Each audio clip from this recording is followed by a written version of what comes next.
पूरी सुनिए अमर कहानी।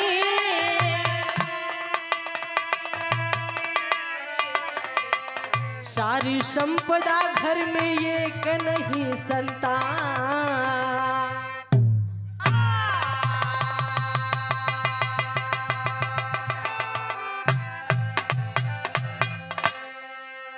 बाबूजी, आप सबके सामने एक पौराणिक दास्तान पेश है। राजा मोरंग बड़े धर्मात्मा राजा थे। उनकी राजधानी मोरंगगढ़ थी।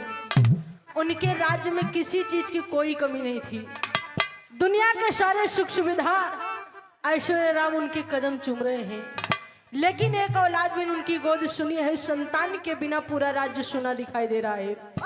राजा इसी बात से दुखी रहते हैं कि मेरा चौथापन आ गया, मेरे सर के बाल सन हो गए, फिर भी मैं संतान विहीन हूँ।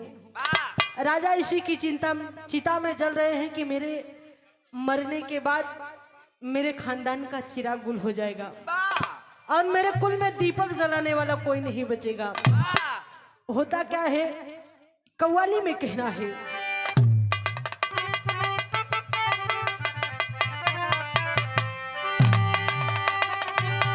यहां देखा कोनो प्रेमी अपने प्रेमिका के समझावत बा। राकेश भैया को प्रेम कहे हैं, लेकिन शादी के बाद बहुत लोग शादी के पहले करत हैं। प्रेमी अपने प्रेमिका के समझावत बा के मोहल्ले में थोड़ा बच के रहा, कहे कि यहाँ के लड़के बड़े शैतान हैं। प्रेमी समझावत का हद का बा,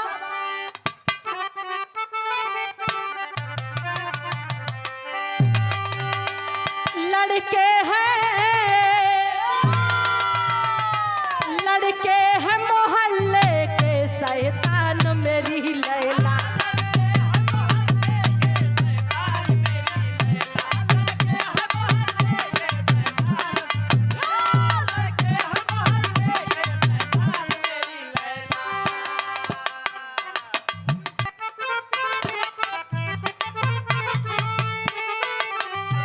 लड़के हैं मोहल्ले के शैतान मेरी लैला।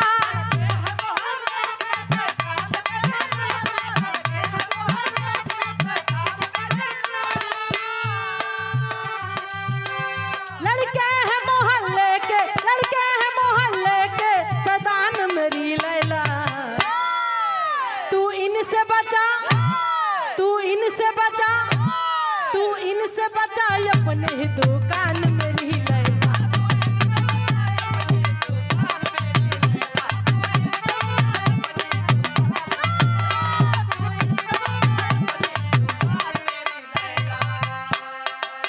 भाव पर गौर करिए बाबूजी, कहना है, हर बात व्यर्थ होती है औकात से बढ़कर।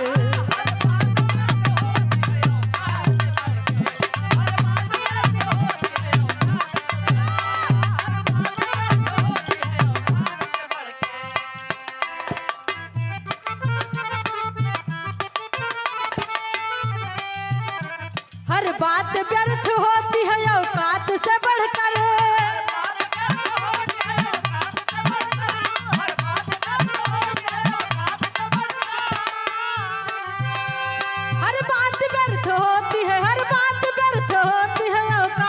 बढ़कर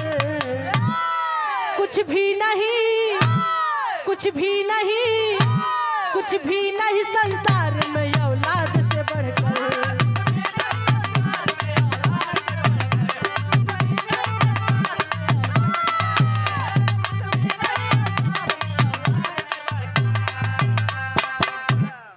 बाबूजी, औलाद का गम व्यक्ति को फौलाद का पानी याद दिला देता है। इस संसार में औलाद से बड़ी कोई दौलत नहीं है। बाबूजी, जरूर उसके सीने पर हाथ रखकर पूछा जाए, जिसके पास दुनिया के सारे सुख सुविधा ऐश्वर्य राम विराजमान हो, लेकिन एक औलाद ना हो, उनके आत्मा पर क्या गुजरती होगी। ऐसी ही दशा राजा मोरंग की है। राजा मोरंग अपने मन में करते हैं पश्चाताप। प्रजा कहे निर्वसिया का मुंह देखना है पाप। प्रजा भी उन्हें निर्वंशी कहने लगी। होता क्या है, नज़म में कहना है,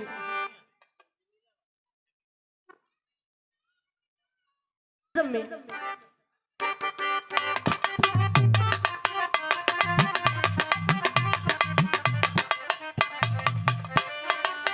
राजमहल में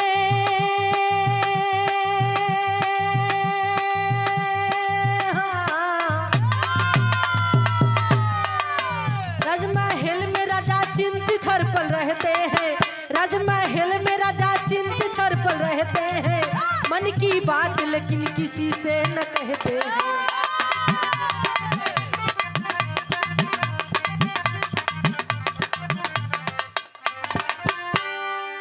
दिन भर चैन नहीं रात को न सोते हैं, दिन भर चैन नहीं रात को न सोते हैं, गम के सागर में डूब करके रोते हैं।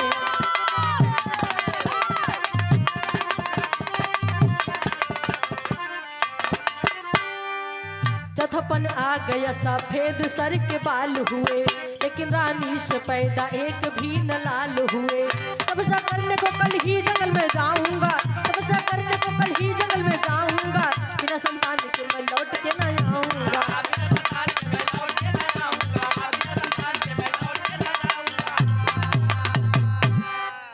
बाबूजी, राजा को रात भर नींद नहीं आती है। राजा निर्णय लेते हैं, कल सुबह राजधानी छोड़कर मैं जंगल में तपस्या करने चला जाऊंगा। ऐसे राज्य में रहने से क्या फायदा जहां की प्रजा राजा को ही निर्वंशी कहे। बाबूजी, सुबह होने के बाद राजा खजाने की चाबी मंत्री को सौंप कर रानी से पुत्र प्राप्ति के लिए जंगल में जाकर तपस्या करने की सहमति लेते हैं। उसके बाद राजा जोगिया बाना रमाकर हाथ में कमंडल लेकर जंगल की ओर चल देते हैं। होता क्या है, बिरहा में एक लाइन गीत लगी,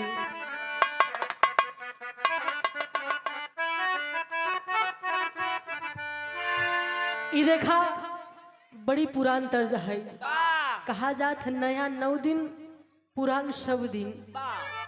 ई दादी हरे माई हरे की गीत है। कहना है, पिया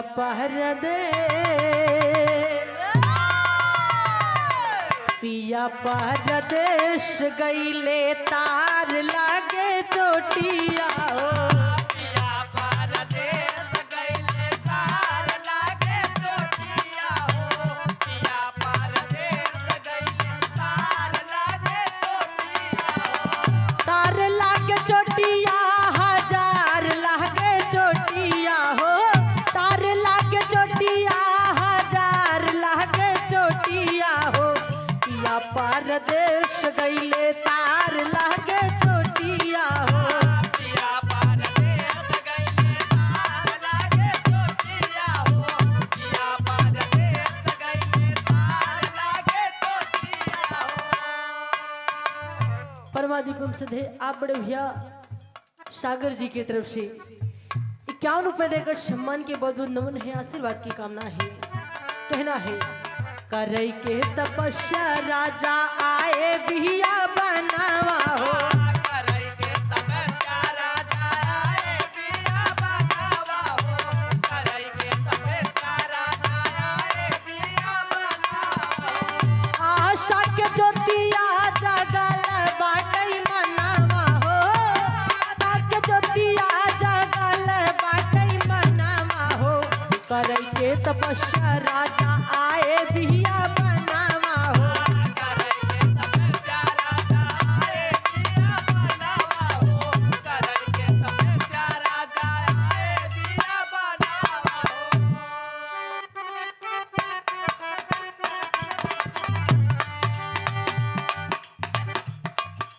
जंगल के बीचावा में पहुँचे हैं जाई,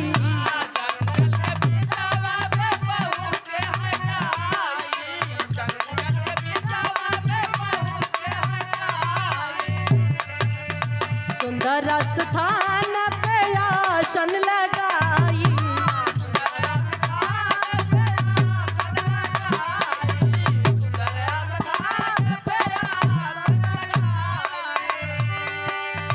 ध्यान लगा वही लागे प्रभु के चरण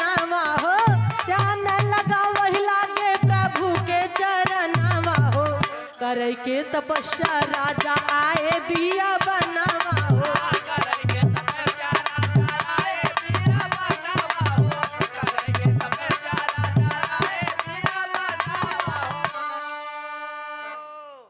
बाबूजी राजा जंगल के बीचों बीच पहुंचकर एक सुंदर स्थान देखकर वहीं आसन मारकर बैठ जाते हैं और धुनी रमा देते हैं कि अच्युत अनादि भक्त वत्सल विधाता हरि दीनन हितकारी प्रभु ईश्वर भगवान गोविंद दयालुनाथ अखंड अनादि अदित जन्म अनंत शक्तिमान। ओम नमो भगवते वासुदेवाय नमः। ओम नमो भगवते वासुदेवाय नमः। और 12 मंत्र का जाप शुरू कर देते हैं। बस बाबूजी होता क्या है, उधर से देवर्षि नारद गजरहिया चुनी मुंडावा मूड अलौकिक बाजल है नारायण नारायण नारायण करते हुए उसी रास्ते से जा रहे थे। जब उनकी निगाह राजा मोरंग पर पड़ती है तो वह चौंक जाते हैं। बाप रे, तो राजा मोरंग है, इनका का कमी होएगा जवन जंगल में आई के तपस्या करे लगे। अगर ऐसे ऐसे राजा महाराजा तपस्या करे लगे हैं तो हमन जोगी जति के कहाँ ठिकान लगी। ये बात हम अब चल के राजा मोरंग से पूछी था कि तोहरे ऊपर कौन संकट आएगी, कौन परेशानी आई गई जवन इतनी बड़ी राजधानी छोड़कर तू जंगल में तपस्या करे चलाई है। बाबूजी नारद जी करते क्या है, राजा मोरंग के पास पहुंच के बुलावा थी कि महाराज महाराज ए राजा मोरंग। अब महाराज 12 मंत्र के जाप में लीन है। जब राजा नहीं बोले थे तब नारद जी राजा मोरंग का मुड़िया पकड़ के झकझोर देते। राजा चौंक कर आँख खोल देते हैं। सामने देखते हैं देवर्षि नारद खड़े हैं। देवर्षि को देखकर राजा मोरंग प्रणाम करते हैं कि देवर्षि नारद के चरणों में हमारा प्रणाम स्वीकार हो। नारद जी राजा मोरंग का आशीर्वाद दे के पूछा थे। अभी राजा मोरंग का आशीर्वाद दे के पूछा थे कि इतनी बड़ी राजधानी इतनी बड़ी संपत्ति तू छोड़ के जंगल में तपस्या करे चला, यहाँ आखिर तो का कमी होएगा है। तब नारद जी कहा थे,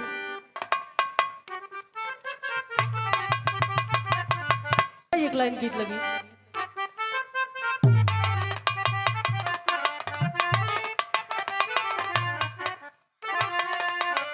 कहवा से अइला कहवा से अइला कौन बन जइबा हो,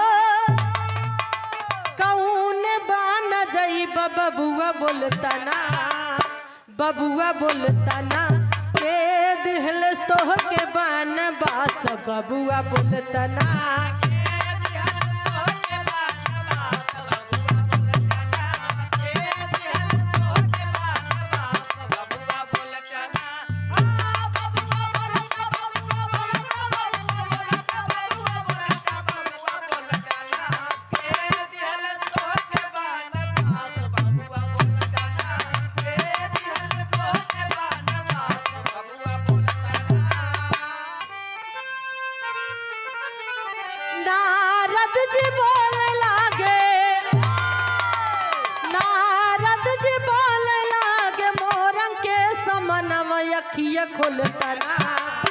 अखिया खोलता ना कौन कारण बैठा है चुपचाप, अखिया खोलता ना कौन कारण बैठा है चुपचाप, अखिया खोलता ना कारण बैठा है चुपचाप, अखिया खोलता अखिया खोलता अखिया खोलता अखिया खोलता अखिया खोलता ना कौन कारण बैठा है चुपचाप, अखिया खोलता ना कौन कारण बैठा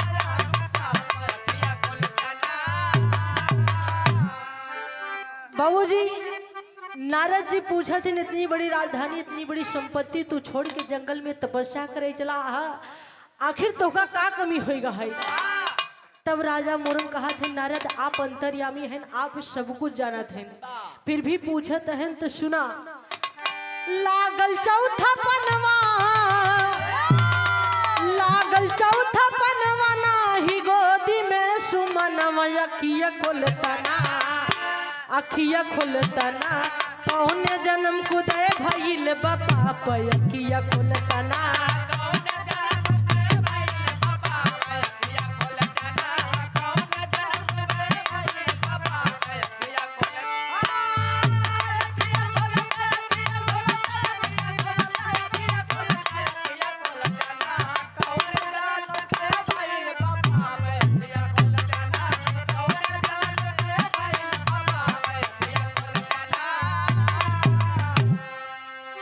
बाबूजी राजा मोरंग कहा थे नारद आप अंतर्यामी हैं, आप सब कुछ जानत हैं, फिर भी पूछत हैं तो सुना। हम एक लड़का बदे तपस्या करे चलाई है। नारद जी कहा थे तपस्या करे से लड़का हुई, अगर तपस्या करे से लड़का होते तो संसार में निर्वसिया क्यों न कहावत। राजा मोरंग कहा थे फिर नारद जी लड़का हुई कैसे। नारद जी कहा थे कि सबसे पहले ही अपन संसार कमंडल उठावा चला राजधानी, हम जैसे कही वैसे करा, लड़का पैदा हुई ये जिम्मेदारी हमार बा, और तपस्या करे से लड़का ना हुई। नारद जी के बात सुन के राजा मोरंग कहे हमका करे की का परी। तब नारद जी बतावत हैं कि चल के राजधानी में एक निश्चित तिथि रखे के पुत्रेष्ट यज्ञ रचावा, यज्ञ में विशाल भंडारे का आयोजन करावा, जिसमें न्योता तीनों लोग को भेजावा, लेकिन 3 देवता का न्योता ना भेजा। राजा मोरंग कहे नारद ये बतावा ये 3 देवता आहन के।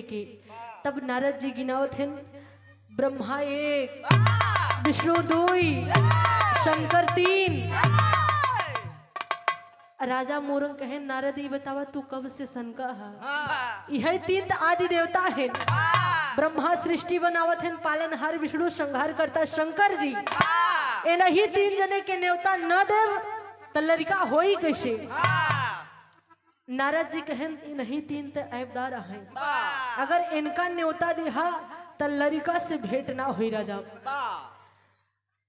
बाबूजी राजा मोरंग नारद जी के बात मान के चल के राजधानी में पुत्रेष्ट यज्ञ की तिथि निर्धारित करके भंडारे का निमंत्रण बंटवाना शुरू कर देते हैं।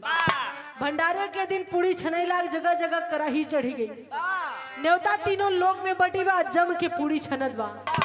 आई पूरी के महक बाबूजी धीरे धीरे ब्रह्मलोक तक पहुंच गई। अगर बाबूजी को ब्राह्मण होया तो नाराज ना हो, यहाँ से कि पूरी के मामले में बभने के नुकरा कुछ ज्यादा ही जबर होता।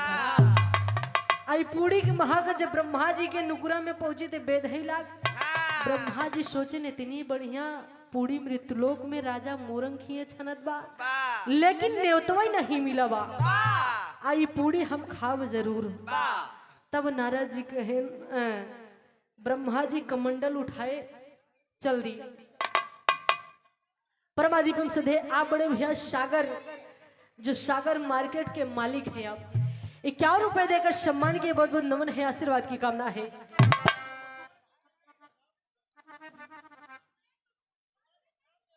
परमाधिपम सधे रमेश सरोज भैया की तरफ से 51 रुपए देकर सम्मान की बहुत बहुत नमन है, आशीर्वाद की कामना है।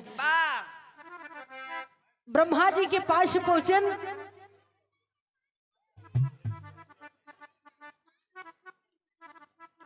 परमाधिपम सधे अशोक चौधरी इलाहाबाद विश्वविद्यालय छात्र संघ बाबा साहब अंबेडकर छात्रावास प्रयागराज से भैया के तरफ से बहुत सारा आशीर्वाद देकर सम्मान के बहुत बहुत नमन है, आशीर्वाद की कामना है। ब्रह्मा जी पहुंचन भगवान विष्णु के पास, कहन आवा चली मृतलोक। राजा मोरंग खिए बड़ी बढ़िया पूरी छनत बा। विष्णु जी कहन न्योता पाए आहा। ब्रह्मा जी कहन हम तो न्योता नहीं पाए है। बतावत है कहना है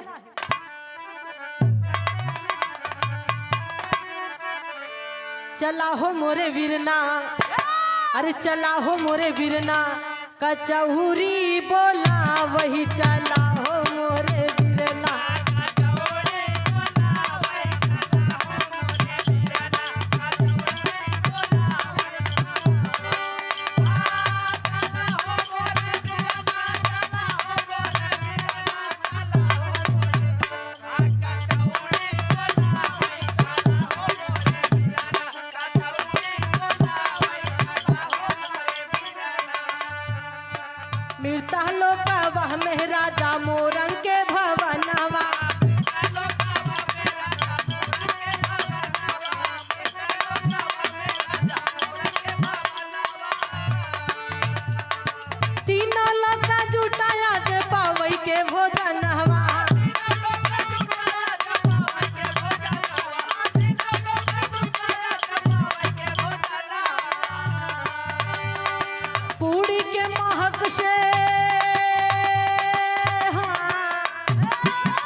बाबूजी कहना है, ब्रह्मा जी कहन हमका तो न्योता नहीं मिला, लेकिन तोहका तो मिला होई।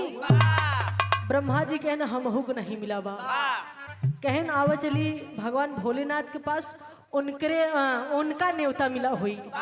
जब उनके पास गए तो कहन कि तोका तो न्योता मिला हुई, कहन हमहू को न्योता नहीं मिला बा। ब्रह्मा जी कहन ऐसा करा आवा चली बिना न्योते के। भोलेनाथ कहन भाई हम तो ना जा, तोहका लोग के जाई को होई तो जा। ब्रह्मा जी कहन काहे ना चलवा। तब ब्रह्मा जी बतावत हैं, कहना है बिना नेवते के नैहर गईली गुजरिया हो गईली गुजरिया।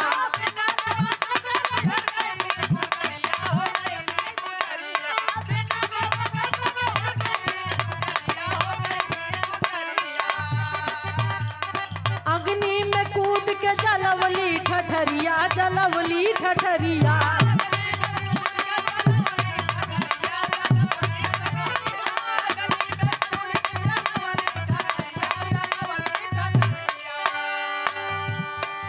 दिन के सोच के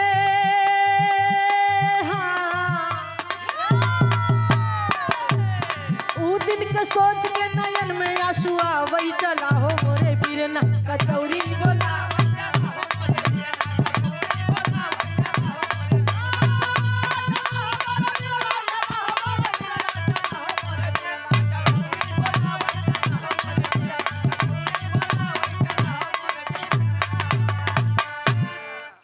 भगवान भोलेनाथ कहन बिना न्योता को हम ना जाओ, तो का लोग का जाई को होए तो जा। ब्रह्मा जी कहन ऐसन करा आवा चली बिना न्योते के। बाबू जी दोनों जने पहुंच जात हैं राजा मोरंग ही। भगवान विष्णु कहन यह रूप बदल ला, ये रूप में चलबे तो हमका तो का सब पहचान रही हैं। बाबू जी दोनों जने वेश बदल के राजा मोरंग ही पहुंच जाते हैं। अजाई के पात किनारे बैठ जाते हैं। इधर नारद जी पात में टहर टहर निगरानी करत हैं, देखत हैं तो ब्रह्मा विष्णु के देख के पहचान जाते हैं। पहचाने के बाद करत हैं का जोर जोर से चिल्लाते हैं, राजा मोरा राजा मोरा, महाराज आप कहाँ हैं। नारद के बात सुन के राजा मोरंग दौड़े दौड़े आते हैं। देवर्षि क्या बात है, आखिर आप हमें क्यों बुला रहे हैं। नारद कहन पहले हमारी बात सुना। राजा मोरंग कहन हम इतनी बड़ी भीड़ संभारी कि तुम्हारी यहाँ बात सुनी, बतावा का कहा था। नारद कहन तू ये बतावा कितना न्योता बांटे हा, कितना चिट्ठी काटे हा, हमका गिन के बतावा। राजा मोरंग कहन नारद हम तीनों लोक में न्योता बांटे है, कितना तो का गिन के बताई। नारद कहन तो का गिन के बतावे के पर यह से कि हमका कुछ सारे बिना न्योता को लागत है, न्योता ही का है। नारद कहन बिना न्योता का ही है। राजा मोरंग कहन बिना न्योता का ही है तो खाई दा, बिना न्योता खाई है तब तो लड़का होई। नारद कहन बिना न्योता के खाई है तो लड़का ना होई। उ जोन पात के किनारे दू जने बैठा है वो ब्रह्मा विष्णु है। अब अद पेटे है चल कौन से लड़का मांगा लड़का हम हुआवत ही। बाबूजी जाई के राजा मोरंग ब्रह्मा जी के गोड़े पे बहराए पड़त हैं, कहते हैं हे पितामह हे सृष्टिकर्ता हे ब्रह्म देवता हमका एक लड़का चाहिए। बाबूजी ब्रह्मा जी बिगड़ के कहते हैं हम ब्रह्मा ही ऐसे ब्रह्मा होते हैं। अरे यार हम ऋषि मुनि होई के तोहरे दुआरे न्योता खाई आई, कहा दुई पूड़ी खाई नहीं चला जाई, हम ब्रह्मा मना है। बाबूजी तब तक नारद आ जाते हैं, कहते हैं तू ब्रह्मा ना है या बोला बोला बोला बोला। नारद के देखे के कहते हैं अही अही हम ब्रह्मा ही। नारद कहते हैं कि राजा मोरंग का कहते हैं। ब्रह्मा जी कहते हैं नारद राजा मोरंग लड़का मांगत है। नारद जी कहते तो इतनी बड़ी दुनिया बनाई रहे राजा के एक लड़का नहीं दे सकता। बाबूजी तब भगवान विष्णु राजा मोरंग का आशीर्वाद देते हैं कि जा राजा आज के 9वें महीना तोहरे आंगन में लड़का पैदा हुई। इतना आशीर्वाद दे के भगवान भोलेनाथ के पास पहुंच जाते हैं। बिरहा में टेरी लगी।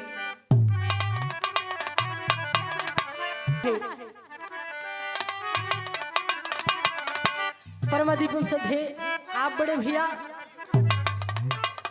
सोनू चौधरी के दादाजी के तरफ से श्री सीताराम यादव चौधरी जी सागर मार्केट के मालिक सराय ममरेज की धरती से 1 से 1 रुपए देकर सम्मान की चढ़ों में कोट कोट नमन है, आशीर्वाद की कामना है, कहना है।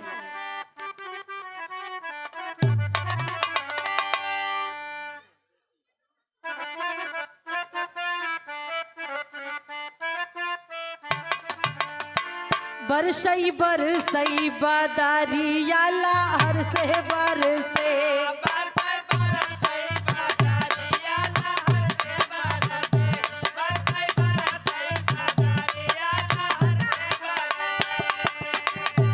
बेटवा पैलौठी का, बेटवा पैलौठी का, बेटवा पैलौठी का, बेटवा पैलौठी का होएगा बड़े कहर से बादारिया लहर से बरसे।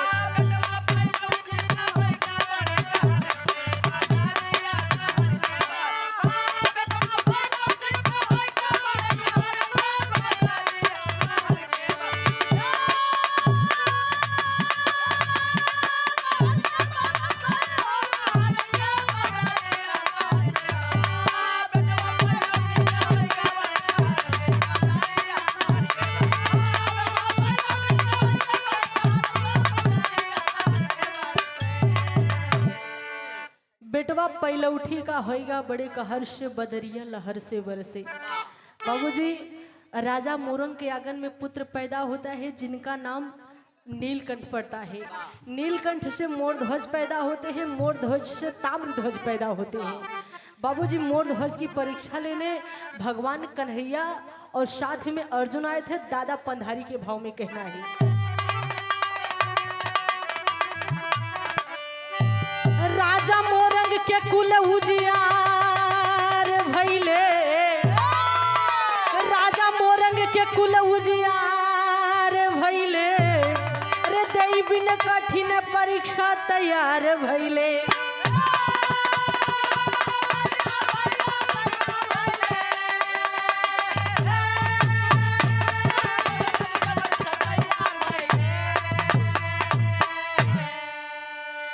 ऐसी कठिन परीक्षा से धरती गगन काप गईले, तुरंत हरि अपने असली रूपवा में आइले। धरती पर ऐसे दानी बरियार भइले, धरती पर ऐसे दानी बरियार भइले, रे देई बिन कठिन परीक्षा तैयार भइले।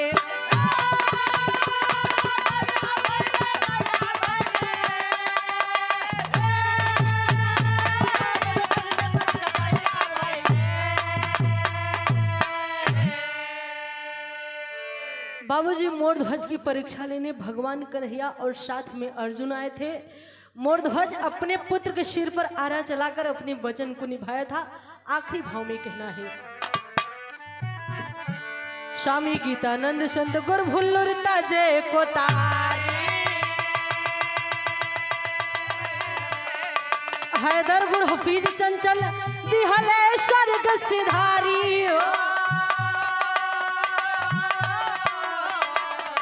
बदरिया लहर से बरसे, अनीता धीरज के यकिया गुर दर्शन बिन तरसे हो। बदरिया लहर से बरसे,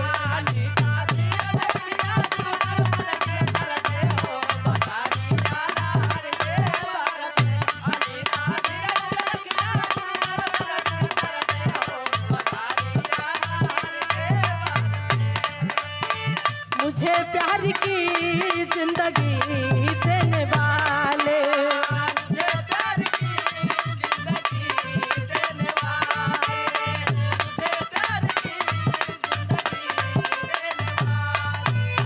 कभी गम न देना, कभी गम न देना, खुशी देने वाले, मुझे प्यार की जिंदगी देने वाले।